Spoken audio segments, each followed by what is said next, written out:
Welcome to Coffee Conversations with Les and Paul, Revelation Edition. A podcast sponsored by Piedmont Road Church of Christ and Ministry League. We are here to discuss the book of Revelation just as if we were asking Jesus himself.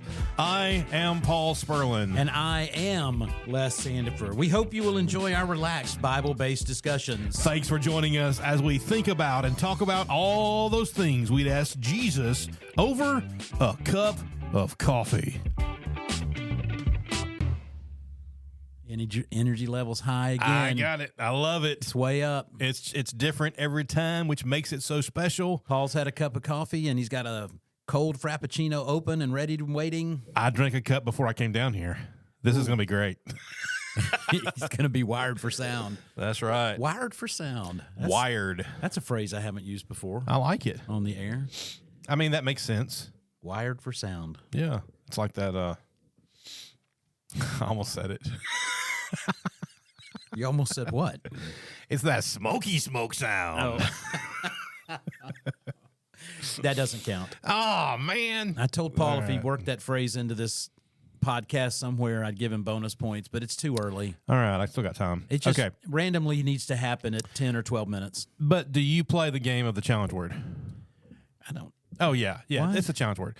Like don't know Lonnie will know. So first of all, Lonnie Jones will be here on Sunday. We're looking forward to that day. We'll talk more about that later. But he will also be a part of a really cool podcast with us coming up. And so we're excited about that too. But all of us does he that know preach. that? Oh, yeah. Yes. Oh, yeah. All of us knows that. Wait, does he know about the show or does he know about the challenge word? Oh, sorry. Does he know that he's going to be on? Oh, he knows. Okay. Yeah, he's aware. He's excited. It's part of his schedule. So his whole thing is, I may put that on the graphic. Lonnie's a part of the show with Les and Paul. That's great. And can we record it in the Phillips Mall? We'll see. Let's see. Yeah, that's better. We can talk about that later. Regardless of that. That's a difference. So challenge word is you got a friend, a preacher friend, and I don't, and sometimes I haven't really done this with Jake much. We should. Is I'm going to give you a word and make you have to say this in your sermon. That happened to me the last time I really? preached here. Trying to remember when that was, but What was the word? I don't remember. But Oh. we joked about it, me and Gerard. Yeah. And Gerard was standing in the back. I guess he was doing security or something. Mm-hmm. And I worked it into the Devo or sermon or whatever it was, and he starts going. Yeah. Oh, that's funny. That's funny. But yeah, you give somebody a challenge word. When you preach, I need you to say supercalifragilisticexpialidocious, and that's the most difficult word to say. But then if you just have a Disney reference, you're okay. So it's just Can you sing it? everything goes to a song, doesn't it? I mean, I could. It is a song. I could, but yeah. We're in Revelation. So this is a different supercalifragilistic. No, just kidding. This is the book It's of a Revelation. completely different show. It is a completely different show. It's that other show we haven't made yet. That's But right. We're going to get there. We'll get there. Yeah, it's like wildfire. Once you start a show, you just keep doing more and more and more and more and more. And Okay, we're going to do that on a podcast. I'm going to give you a challenge word, and then we'll laugh when you get it. oh yeah. When you hit it. Well, you did it today, Oh, that's true. I did. but I still got to work it in. So we'll see. You still got to work it. Yeah, we'll see. So this is the Revelation show. There is another show, 30 Minutes for God, Coffee Conversations, 30 Minutes for God with Les and Paul. Go over there and listen to that one. It's a 30-minute show. Good thing to get 30 minutes of God each week. Hopefully you get more than that, but with us, those are the days. Thank you to Piedmont Road Church of Christ and Ministry League. Those are lifeinchrist.com and ministryleague.com. All kinds of resources. Check it out. And come see us.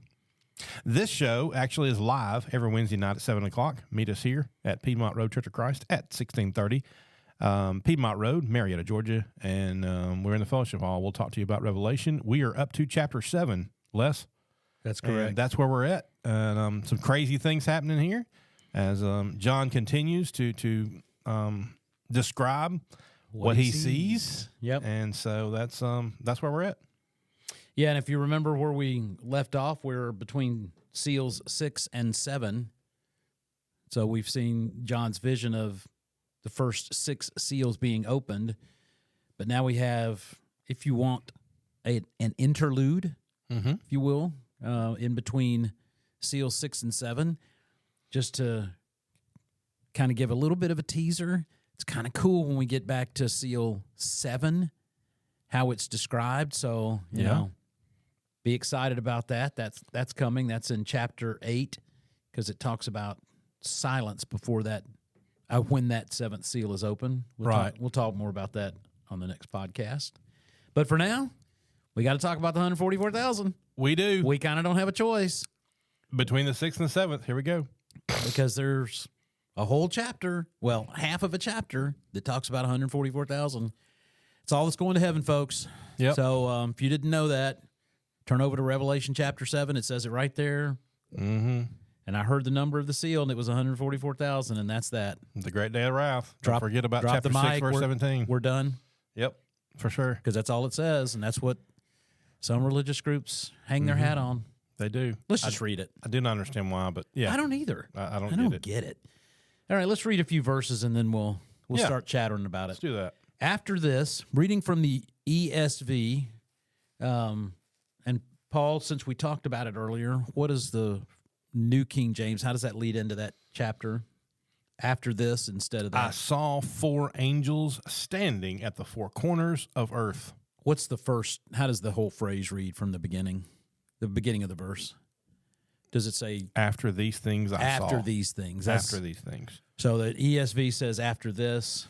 Yeah. New King James after these things. But yeah, I saw 4 angels standing at the 4 corners of the earth. Between the 6th and 7th seals, there is an interlude here in which John, he does see 2 visions or 2 ways of seeing things. Yeah. And so that's what we're going to be looking at. And they may be designed to answer the question raised at the end of the previous chapter, chapter 6, verse 17, which is for the great day of the wrath has come. And who is able to stand? Yeah, that kind of sets it up for where we are. Yes. Well, and maybe that's a little bit of the high level summary of chapter 7 is to understand that we've got two basic pictures of the same thing. Yeah, that's correct. We're just going to see it in 2 different ways. That's right. So vision, if you will. Yeah. Subvision. I want to say subvision because he's in the middle of seeing things anyway. Right. That's right. So we have vision, this subvision 1 and subvision 2 of the faithful, if you will. Correct. So I saw 4 angels standing at the 4 corners of the earth. Of course, we know that doesn't literally mean 4 corners. Earth's round. Don't be confused. Yeah, it's just symbolic. It's an idiom. Well, and it's much to me. It harkens me back to Peter's dream when Peter saw.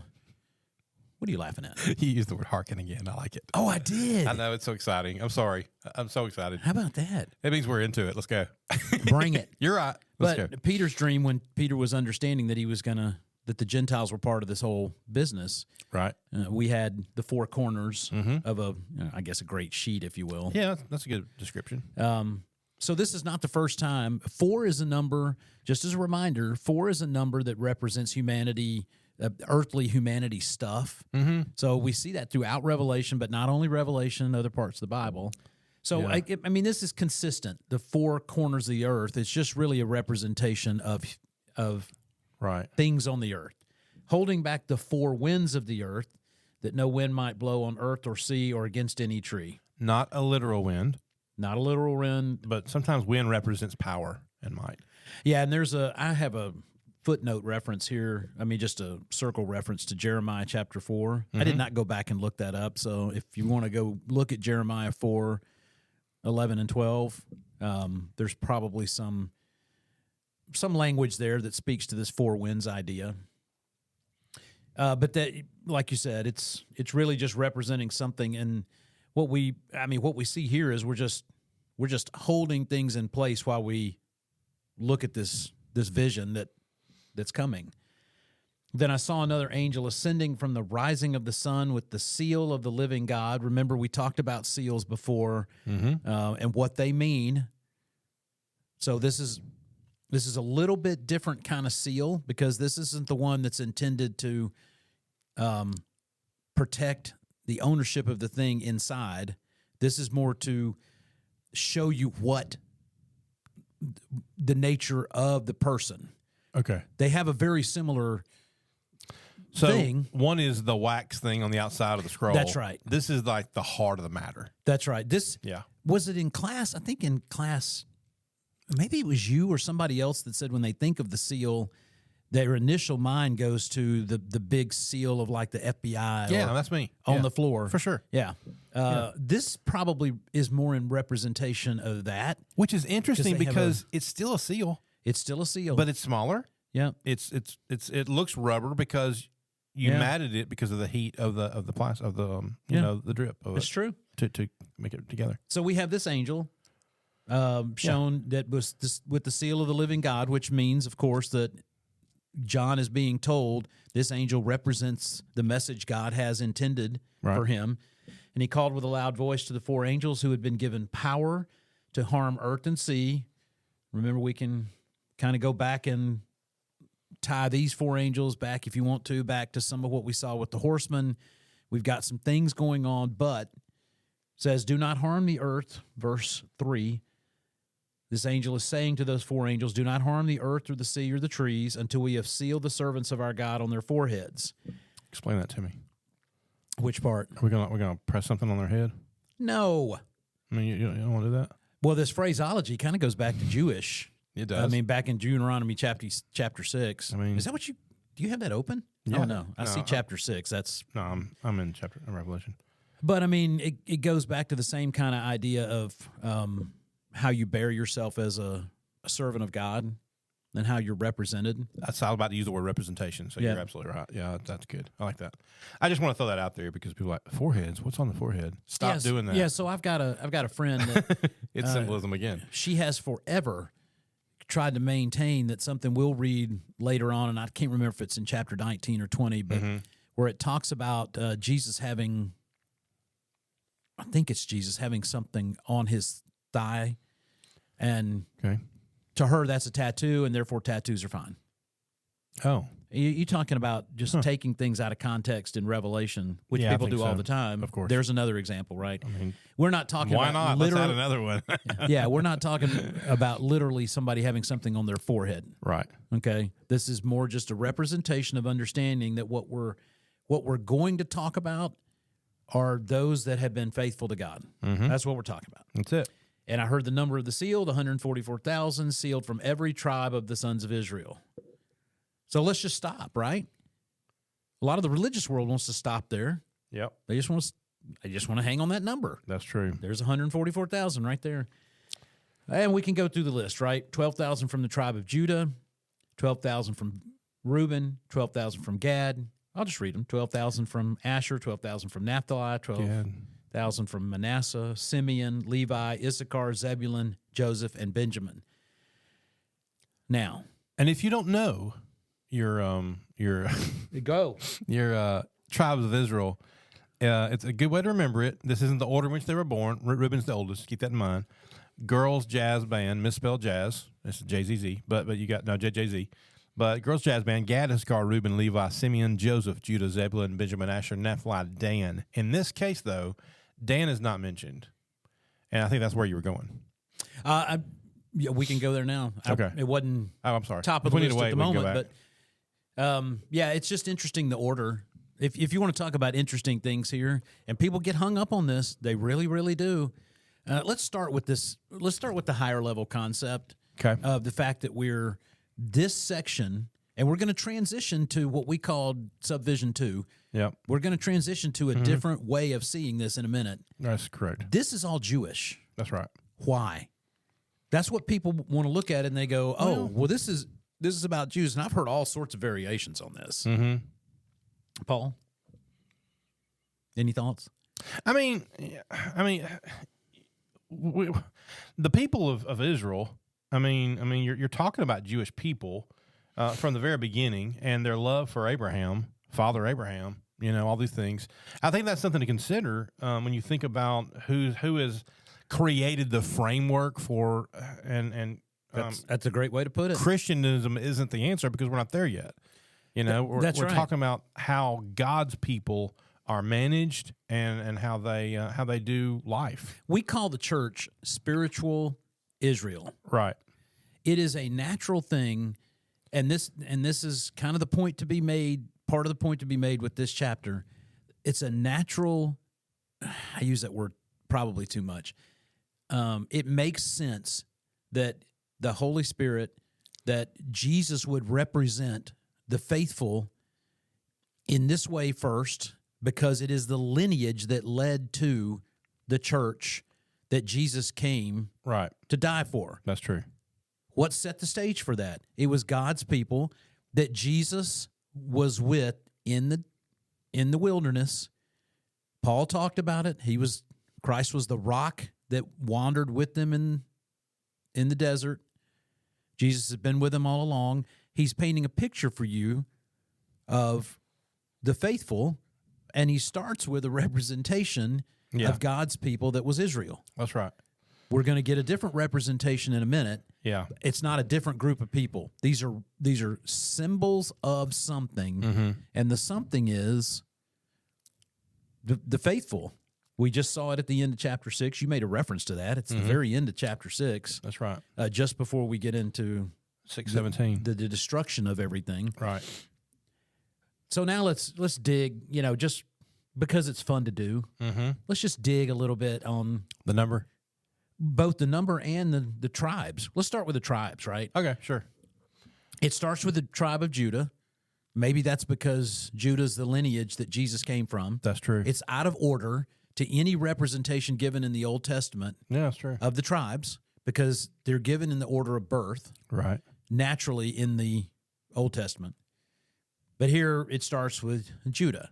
And people will ask questions, oh, it's out of order. Why? Judah's first. Who knows? Yeah. And we're not going to be able to answer that question, right? Probably not. It's not going to happen. Yeah. Part 2 is that a couple of them aren't listed. Yeah, Dan's definitely not.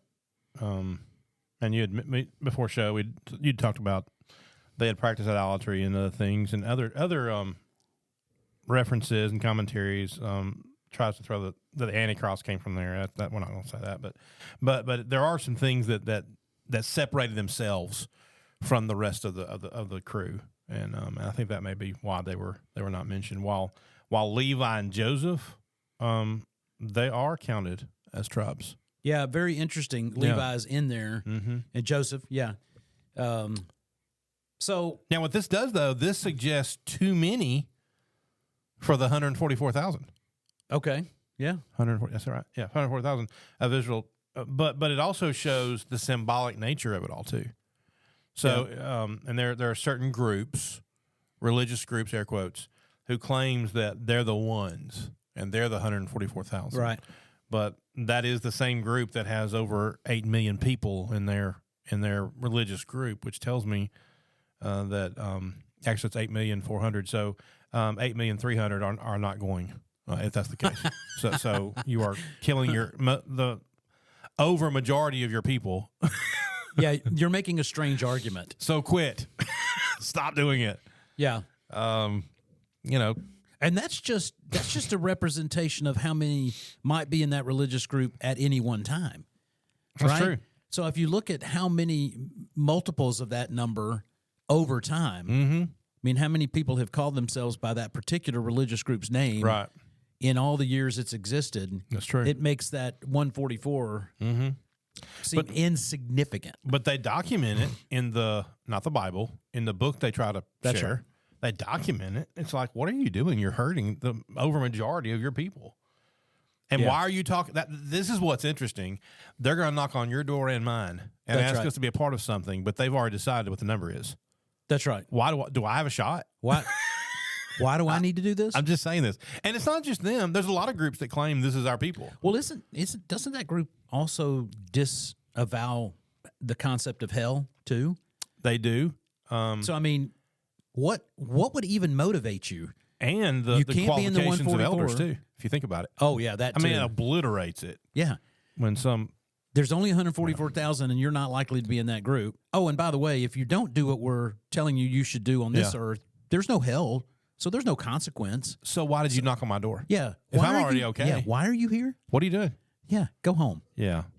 I mean, Is that too sarcastic? put color in that tie. You know, whatever you got. Sorry. All right, we just had an interlude. I know. We had our own interlude. That's like the end of the first vision. So All right, so here in these few verses, we don't.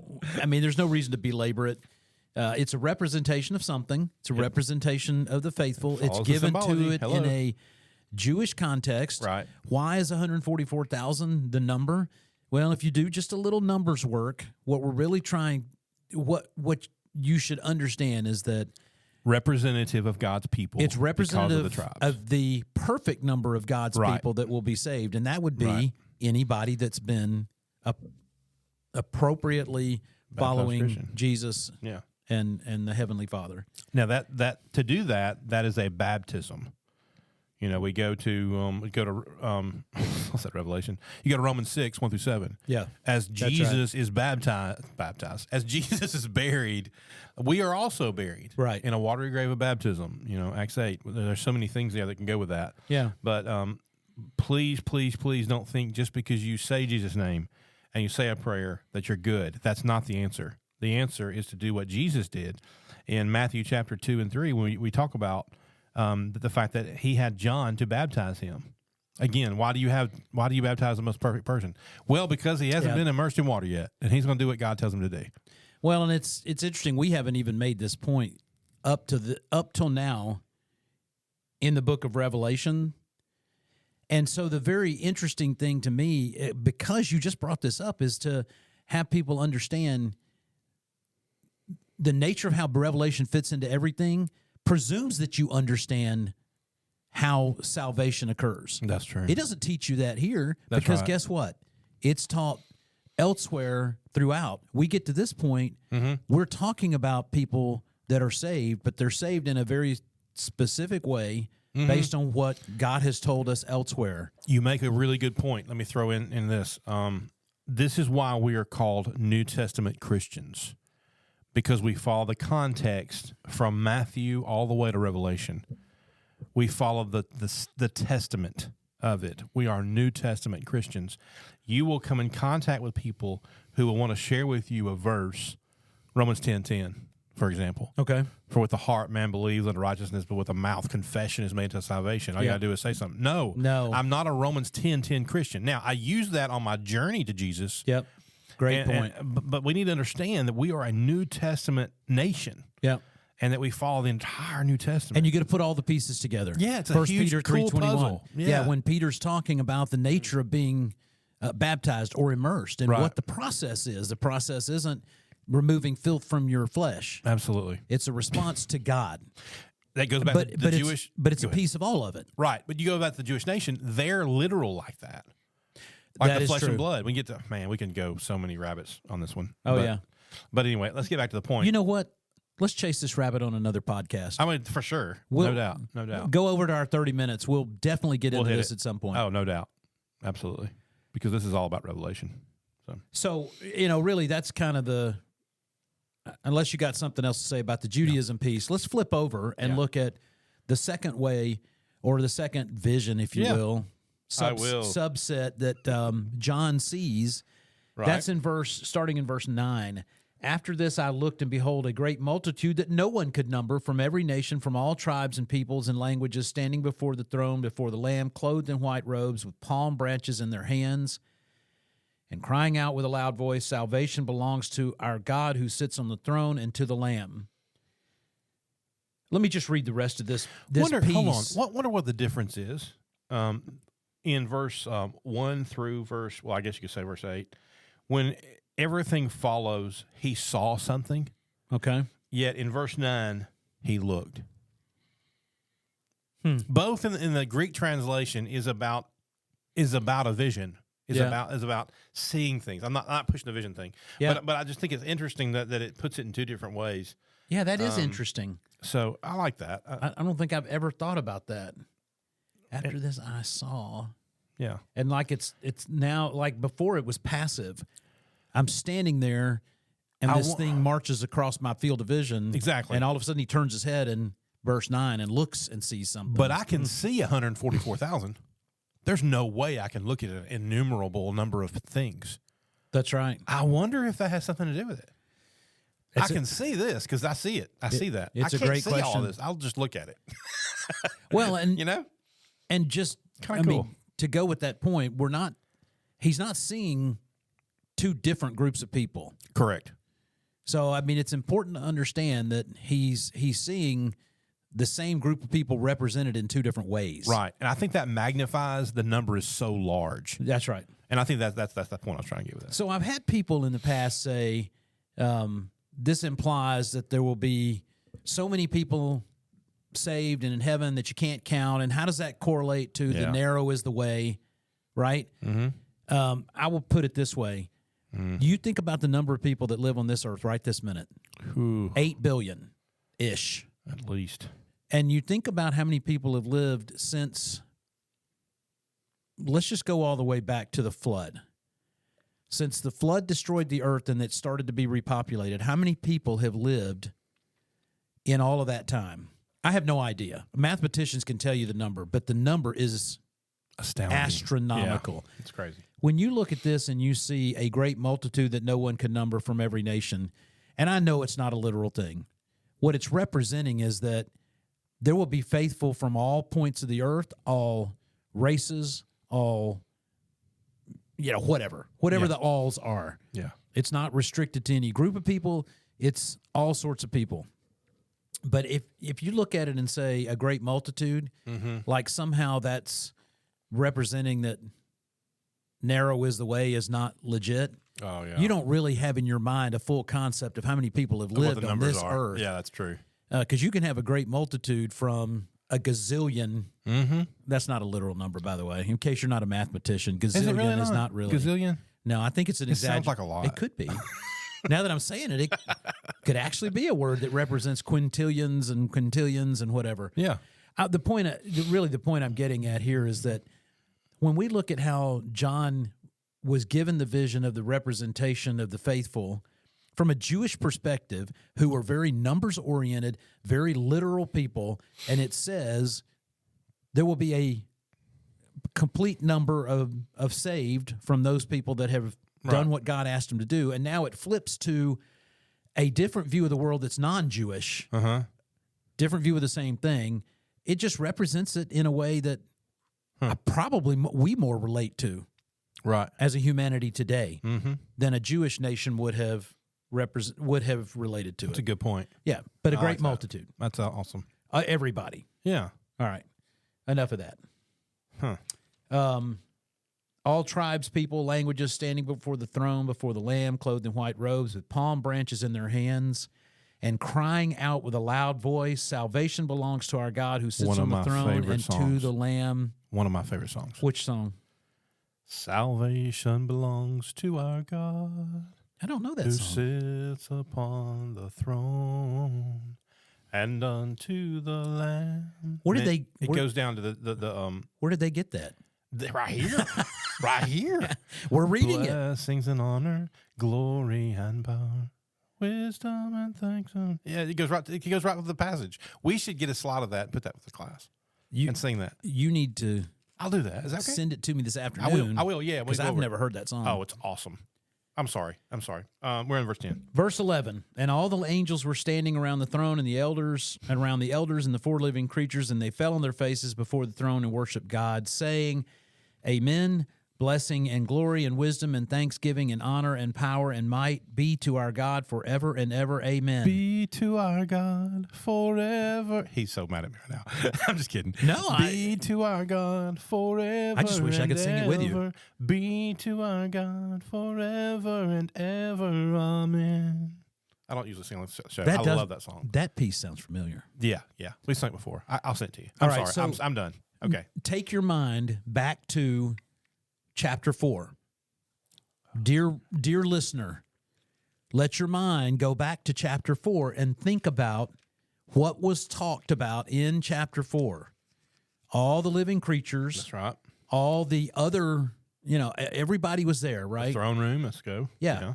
What we're seeing here is an amplification of the same concept. It's an amplification of the concept that was just presented from a Jewish perspective Right. of the saved. Now we're getting a more Christian perspective of the saved. With the palm branches, that's a very specific Old Testament reference. You can go back to Leviticus 23 and read about the palm branches. If you remember Jesus coming into Jerusalem. So we're getting this. You'd almost call it a worship of praise. Yeah, I agree with you. Because they get join with straight the up. praise by angels and the elders and the four living creatures. Yep. You know, John is then, told by one of the elders to those that arrayed I'm jumping ahead now. The white robes. I'll stop. Well, and we're going to get there shortly. I mean, just to close out verse 12, this language is not different than chapter 4 That's and correct. chapter 5. That's correct. We've got the same basic concept going on. We're seeing a representation of the saved again. Mm-hmm. We saw it in chapter 6 when we saw the faithful in the fifth seal. So we're just repeating. It's almost like a production that God is putting together, and he's putting it in front of the eyes of John. And it's like, guess what? Here, the kids are all together. What are we going to do now? We're going to praise God. Yes. And so it builds, and I know I used to be this way on the middle chapters of Revelation, that it lulls me to sleep. It doesn't really. It builds. Oh my! It builds, and that's every chapter builds on the last. And that's why the next chapter is so cool, because we get this silence. Oh, that's true. We've got all this. Noise is not the best word for it, but all of this sound that's out there. I hope you're listening to him right now. I hope you're listening right now, because this is pretty powerful. It is. I mean, this is pretty cool. It's insanely. I love this book, but I love the way this, as you said, builds on itself. It does. Verse 13 through the end of the chapter, very specifically talking about those that are faithful, Christians faithful unto death, right?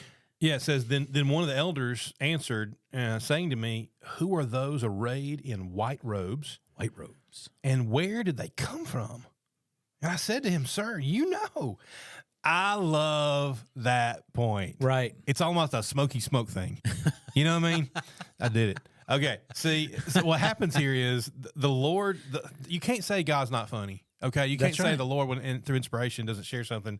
It's like, have you ever said that to somebody? You see somebody and you're like, you know. You know that one. Yeah. I mean, it should be a no-brainer. So did John, Here it comes. Was this a representation that John wasn't necessarily in tune with what he was fixing to say? Almost like he's saying, well, you're the one that knows. I don't know, because I haven't seen the vision yet. Or is this one of those, like we just represented it, where we're going, oh, you know. I and think John could have you said should have known better. It's like, you know what this is. Yeah, and then he tells him. But it's kind of like this thing where, the situation where, and you've heard this before, he'll say, oh, I can't wait to go to heaven. I can't wait to ask the big guy. I got some questions for him. I can't wait to ask him this, or I can't wait to ask him that.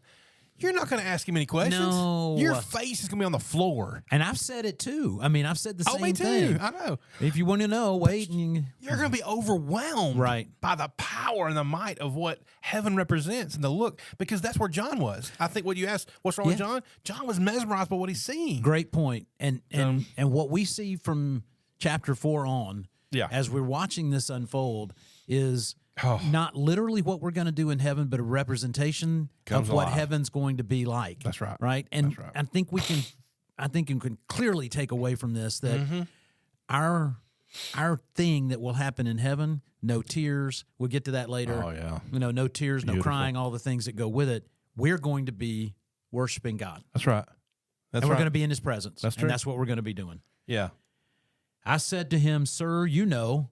And he said to me, these are the ones coming out of the great tribulation. They have washed their robes and made them white in the blood of the Lamb. Man, I love that. Which is weird. I love that because phrase. I do too. If you're washing yourself in the blood of the Lamb, you would think that all their robes are red. Yes. But they're white. They're white. They're cleansed. Yes. Heavenly. Perfect. That's wonderful. Right. It's a different blood. It's a different blood than we saw from the horses. No doubt. When the blood was being shed on the earth. If nothing else shows you symbolism, this is it. This is it. Because the red's not happening. It's purification. It's perfect symbolism. It's awesome. Therefore they are before the throne of God and serve him day and night in his temple. And he who sits on the throne will shelter them with his presence. They shall hunger no more, neither thirst any more. The sun shall not strike them, nor any scorching heat. For the Lamb in the midst of the throne will be their shepherd, So powerful. And he will guide them to the springs of living water, and God will wipe away every tear from their Not the last eyes. time you're going to hear that one. No, not the last time. So powerful. Don't get lost in the symbolism of God wiping away tears. They're not crying in heaven. Don't let 144,000 knock you down. Yeah, Because there's better things to talk about besides just Yes. some number that represents something. Think about the picture that's being painted. Two versions of the same thing are represented in chapter 7. And that is pretty simple to understand. One view from a Jewish perspective, the symbology is given in a Jewish perspective, the other from a Christian, but representing the same thing. The saved of earth, the saved represented in heaven. Mm-hmm. That's what we got here. That's chapter 7. We're talking about the redeemed on earth. The redeemed. You know, while they may be on earth, when God's judgment and his wrath is outpoured, Yep. they were sealed and thereby spared from God's wrath. Yep. And that's a reference to that's great. Ezekiel 9:1-11. So don't forget that. More Old Testament Man, I love pulled it. into the subject matter. I love it. Yeah, Oh, it's so fantastic. great. Chapter 7. Chapter 7. I'm overwhelmed right now with Smoky Smoke. It's just blowing up. It's awesome. If you don't enjoy this, wake sorry. up. Where have you been? This has been what is this? Where we at? Revelation This has been the edition. Revelation edition with Les Sandifer and Paul Sperlin. Brought to you by Piedmont Road and Ministry League. Thank you for listening to us. We look forward to being with you over that next Revelation study, over that next cup of coffee.